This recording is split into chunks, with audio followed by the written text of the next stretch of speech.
I got friends only wanna talk business. I got expensive, cause winning's expensive. I got expensive, cause winning's expensive. I've been getting out of work, and I've been shutting down the stars. And welcome to Put That Coffee Down, the Freight Sales Show for Closers. My name's Kevin Hill here on FreightWaves TV once again this week. And we're going to talk about sales. We always talk about sales. We're going to talk about closing some deals. We're going to talk about what's the next big thing in supply chain technology and freight tech. Coming up in just a few moments with Ryan Sullivan. He's advisor over at Warehouse. We're going to talk about technology trends. We're going to talk about SaaS sales and tech sales with an experienced pro with Ryan Sullivan. First, I want to talk about a podcast that I recorded last week. It will come out on Thursday. Audio only, but it's with David Hoffeld. I always like talking to David. He's author of 2 books, and that is The Science of Sales and Sell More with Science. He's been on the show a couple times, been on some of the FreightWaves events as well. But we had a really great conversation, and we talked a lot about, we started off with reflect and flush. And I think that's a very important thing that we all need to learn, is to be able to reflect on mistakes or errors and then flush them out and focus on improvement and the next challenge to face, and just get better with time rather than beating ourselves up with, being on a bad sales call or a bad poker hand or whatever that may be. So bad at bat, like the Atlanta Braves always have against the New York Mets. So anything like that to reflect and flush, but also about the buyer's perception of value and the sales presentation. So perception and presentation and the gap between those two, because that's what stalls sales. That's why sales don't get done, is because of that gap. And everything that David talks about is backed up by science, business science, as well as a lot of neuroscience, psychology, anthropology, sociology. So he delves deep into the research aspect of the sales game and comes up with really science-based buyer's journey type of results. But it's really that what we want to present as salespeople is what we think is cool. But that's not necessarily, and oftentimes it's not, what the buyer perceives as value, right? So that gap is what kills sales deals. We talk a lot about that and about narrowing that gap with 6 whys, kind of that discovery phase. Ryan and I will probably talk a little bit about discovery and pain points and reasons people buy here in just a few seconds as well. But Thursday, so this Tuesday, so Thursday on, I think that's March 2nd, I'll drop that into the Freightcast and also Put That Coffee Down. Wherever you download your podcast, you can download that. It'll be audio only. It's about an hour long. It's really a great conversation. I always like talking to David Hoffeld and talking about the science behind sales. But without further ado, let's jump into supply chain tech and sales and what's the next big thing here with Ryan Sullivan. He's an advisor over at Warehouse. Ryan, welcome to Put That Coffee Down. Hey, Kevin. Good morning. Thanks for the time today. You bet. Thank you for the time as well. So whenever I'm talking about perception, right, the buyer's perception of value and presentation, what we actually present as benefits and features and a value prop as salespeople, what do you think? What are your thoughts on that gap being the deal killer? You have to narrow that gap. You have to get it overlapped. You have to present what the buyer finds of value. And if you don't do that, your chances trend towards zero, right? Yeah, absolutely. I mean, I think it's really easy to be pitching what's in the bag versus truly listening and being empathetic to the position that a buyer's in. So, I mean, I think just genuine curiosity and openness to hearing somebody else out and putting yourself in their shoes is the key to a detailed discovery, which gives you the ammo to present what's truly needed and solves a customer problem. Yeah, you have to listen to generally interested, curious about what they're going through, what their challenges are, what their successes are, to be able to match that with a specific product. So, Ryan, thanks for joining us here on Put That Coffee Down, and I'll give you a chance to introduce yourself. You're a freight tech and supply chain tech sales veteran now, and what's your current life like now? So currently I'm working at Warehouse as an advisor on their go-to-market front. They have an awesome product for third-party warehousing marketplace. And in my mind, there is a tremendous need to be closer to customers and be flexible in the world that we live in. So it was really logical fit for me. So working with them, I have two kids under two. I used to play poker for a living, so still getting some hands in and studying up to master the crafts that I spend the most time doing. Another thing that brings up the poker history, flush or reflect and flush, right? And is important in sales. You have good sales calls, you have sales calls, you have sales calls you think are going to be good that turn out bad. You have bad sales calls that turn out to be good, and it's a lot like playing poker, right? You can't go full tilt whenever you're playing hands of cards and expect to win any money. Yeah. I mean, it's really process over results, right? Like, so in poker, if you have pocket aces and somebody else goes all in before the flop, you should call every time, even though you're an 82% chance on average, 82 to 18% chance to win. I feel the same thing is true with sales and sales leadership. If you can develop a methodology that is proven and people believe in, the best analogies are poker or baseball, where even if you do everything perfectly, you identify customer with the highest propensity to buy, you're curious, you ask the right questions, you're at the right level, it's still not a one size fits all. So, I mean, I think it requires a lot of discipline and belief to adhere to a process and not just look at the most recent results and say, did this work in this instance? You're exactly right. You have to, if you're going to follow the process, you have to be able to accept the losses. And the losses, when you do everything you think is perfect, there's still, you said 82% chance. There's still an 18% chance it's not going to go your way, but that's fine. You just follow the process. You keep on that process, and 82% of the time you're going to win. Yeah, in poker, we say hours solves for variance. So in that 82% example, if I do that once, I'm going to lose roughly 1 in 5 of them. If I do that for enough hours, I know that those percentages are going to turn out in my favor. So I would say for me, I'm more of a strategic activity versus activity for the sake of activity person. But you can beat the variance in anything that has a good strategy with enough attempts or at bats. So, that's how I keep going on a daily basis. If I have a good plan that I believe in, then, I want to get enough sample size to make sure that I can reap the benefits of it.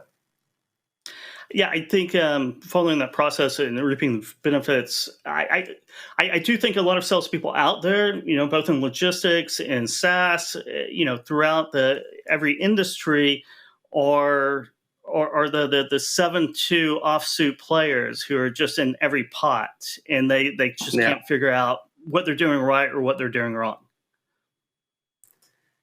Yeah, I mean, from a poker analogy standpoint and with sales, right? Like in poker, you'd think, okay, well, if I just call every bet, then I see more hands and my chances of winning are greater. When the reality, the professionals want to play less hands more aggressively. Same is true for sales. Like I could speak to any person that would talk to me, or I could put my time more aggressively in the hands or the accounts that I have the highest likelihood of winning. So, I mean, I think once it's a bit counterintuitive, right? And I'm a Yeah. startup sales guy, so in my experience, I know what the pressure is like of somebody saying, "Hey, you're not making enough calls. You're not doing enough of activity X." And the reality is, they may be right, but it shouldn't be activity for the sake of activity. So I'd rather make 100 calls into a large account that I can win than make 100 account calls into small accounts where I'm spray and praying, and my likelihood of success when I get that conversation is lower, or the value of winning that deal and that time is lower. So there's a lot of parallels to poker. There is. There is. So there's so many parallels. I could go on and on about it. But yeah, I think you're right. You have to pick your spots. You do have to see a lot of hands, right? So you have to make a lot of calls, a lot of contacts. You have to see a lot of hands, but you have to decide which hands are worth playing. And that feeds into the large accounts versus small accounts versus deals that you can show real value to the companies that you can't really show the value in playing those odds and in playing those high value accounts. Yeah. Yeah, definitely. Okay, Totally so agree. let's get into so let's get into the conversation about supply chain tech and kind of the future of that and some of the trends that you're seeing. You're out at Manifest a few weeks ago. You talked to a lot of people out there. We had some really good conversations about the future of supply chain tech and kind of where that's going. So let's talk about it right now. What are your thoughts? Well, I mean, I think Manifest was awesome. It was a great show. And I think I went with a mindset of listening and learning, which is hard to do in a sales role because you're always thinking, what's the next, is this person I'm talking to, can they buy something from me? I really intentionally went without that preconceived notion and just focused on listening and learning. And I feel like I got a lot more out of it. Some of the stuff that I see coming in the short to medium term that's exciting is I think there's so far to go with big data. Like if you think about the last 5 to 10 years, where 10 years ago, and I worked at Cubics for transportation management systems. So I know that most companies mid-market and SMB did not have a TMS 10 years ago. Or at least a TMS direct to customer or to carriers. So the market presence of things like TMS and ERP and WMS and IoT all becoming standard things is such a generator of data. And I don't personally believe that the strategic value and output of that data is being fully leveraged today. I think we're seeing companies start to take steps, some of these large data aggregation companies, but I think most of the problems that these systems are solving today is, can I get a truck? What is the rate? Where is my truck? Did I have a claim? That is all relatively tactical in a single instance, and it helps companies to operate efficiently. However, the output of that data in aggregation, I believe, will yield 10 to 20% savings for shippers. And I believe that the output of that data will allow for efficiencies that carriers and 3PLs ultimately can see that will help with pricing. So I'm really excited about when we take all of the tactical problem solving infrastructure data that's created and we start to aggregate it to say, how can I make systemic supply chain changes that drive my cost down? I think we're in the infancy of that, where the framework and the data is being collected, but that analysis piece, I expect to really accelerate here over the next few years.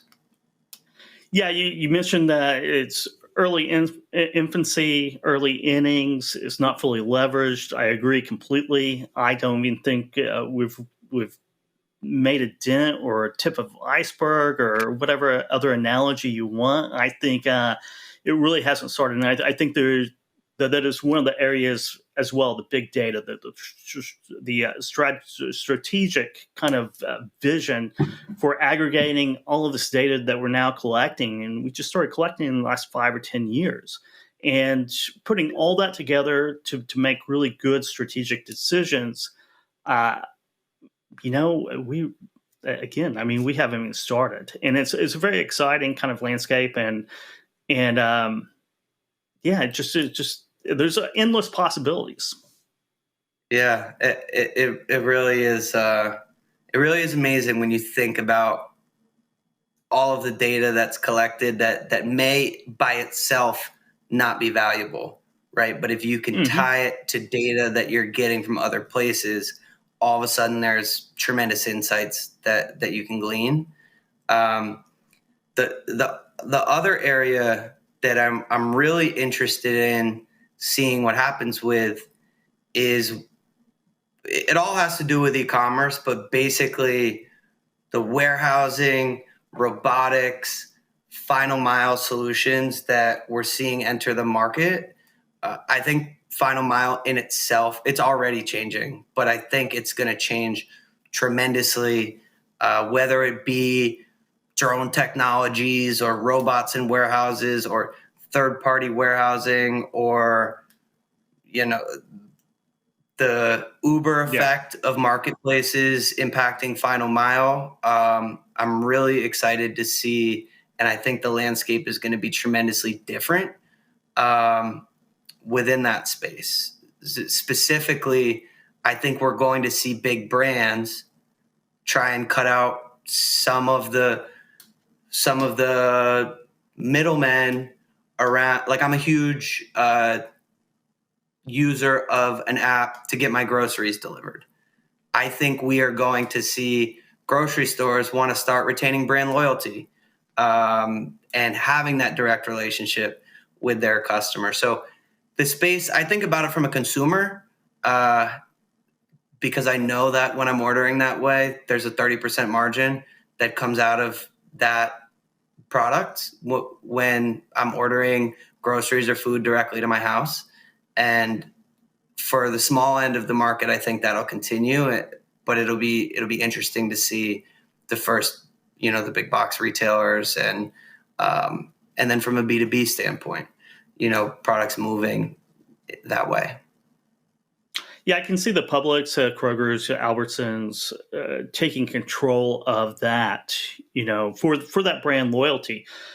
Let's talk about warehousing a little bit and talk about some of the trends in that. Is something that I don't, I know a lot about trucking and other things, but warehousing, not so much. What are some of the big trends? I know warehouse does, a digital marketplace. Explain a little bit about that. Well, I'm learning as well. So I'm about 3 weeks into this. Some of the things that have been really interesting to me are a lot of it for warehouse. A lot of the business is coming through third-party logistics companies. Going back to your initial question on understanding the gaps in the value, I think for a lot of people in third-party logistics companies, getting on-demand temporary warehousing and all of the complexities that go into that is time-consuming and expensive. So I think the flexibility that companies are operating with since COVID and how the market has just continued to move around, that on-demand flexible aspect of warehousing is something that there's a tremendous need for, much of which is coming through third-party logistics solution providers, right? Their goal is to earn more freight, and the customer's goal is to have a cost-effective supply chain that can quickly service markets that are important to them. So I've been surprised with the amount of business that comes through third-party logistics companies, really as the solution provider and trusted advisor for these shippers. So those are not the people playing 7-2 offsuit. They're playing aces, and they've done a great job building relationships that are value oriented, relationships driven by value versus relationships driven by relationships, if that makes sense. Yeah, do you get a sense for whether these are large 3PLs, like top 100 3PLs that are doing most of the warehousing or most of the business, or are you seeing mid-market and lower mid-market 3PLs, freight brokerages getting more in the warehouse space as well? So it tends to be the low end, the mid to low end of the top 100. There are a couple top 10 players, but I think for the business that I'm in, most of the top 10 players have a huge warehousing footprint already. Mm-hmm. So it doesn't mean that they don't have use cases where they need to support customers outside of that network. But the majority are maybe like the 3PLs in the 20 to 50th rank, where they're large and sophisticated, but warehousing is not their core competency. It's just a tool in their tool belt for how they drive a customer solution that also plays to their strengths from a network standpoint. Yeah. This is a good environment to get in warehousing if that's not your core competency, and it's a good way to earn a little income. The freight market's down a little bit. Warehousing inventories are still resetting. Still, there's a volatility in that market, right? Do you see volatility in the warehousing market right now? Is that something that you're surprised to see, or you're not seeing it?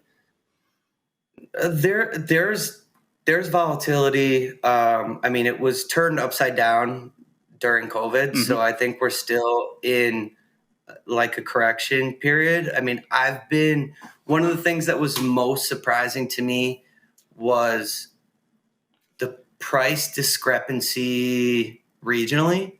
Like mm-hmm. When I think about it, it makes sense, but it's not really something I'd considered prior to this. So serving major markets, it's like there was a project the other day that was New Jersey, quoting in New Jersey versus quoting in the Midwest for warehouse space. It's a factor of 2 or 3x in terms of prices that are coming back. So it's, everybody wants to be closer to their customer.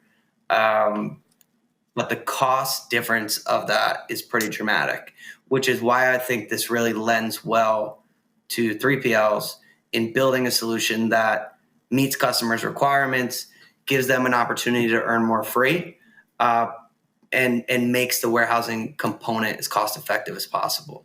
So it's interesting. Learning every day. Learning every day. That's the best way to be.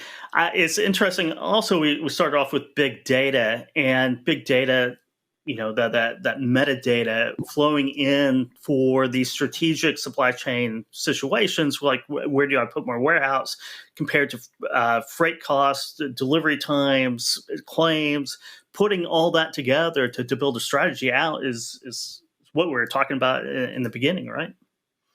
Right. Yeah, that's the end goal. We're really in a collection process right now, and are finding the best way ultimately to go to market with this data.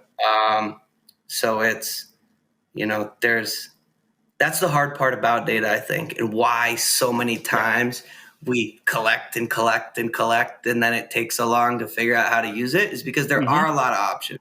And, as a startup or any company, you have to retain a level of focus on what's right in front of you to balance the, end state. So I think for us right now, it's really just about collecting as much as possible. I think in the short term, you'll see better benchmarking information as the lowest hanging fruit, as to like, here's at a high level what to expect in region X for services Y, but there's a tremendous amount of directions we could go beyond that. There definitely is, and we will keep that conversation going. Ryan, thanks for joining us today on Put That Coffee Down. And before you leave, let's see that hat. You can put it near the camera. I can't see it all that well, so that's great. That's great. Feel free to send me one anytime. And you got it. Again, thanks for joining me. Thank you, Kevin. Appreciate the time. Have a great day. You bet. You bet. That's Ryan Sullivan over at Warehouse, and that wraps it for this episode of Put That Coffee Down here every Tuesday on FreightWaves TV, 12 p.m. Eastern Time. I got friends only wanna talk business. I got expensive, cause winning's expensive. I got expensive, cause winning's expensive. I've been reading all the work, and I've been shutting down the stars.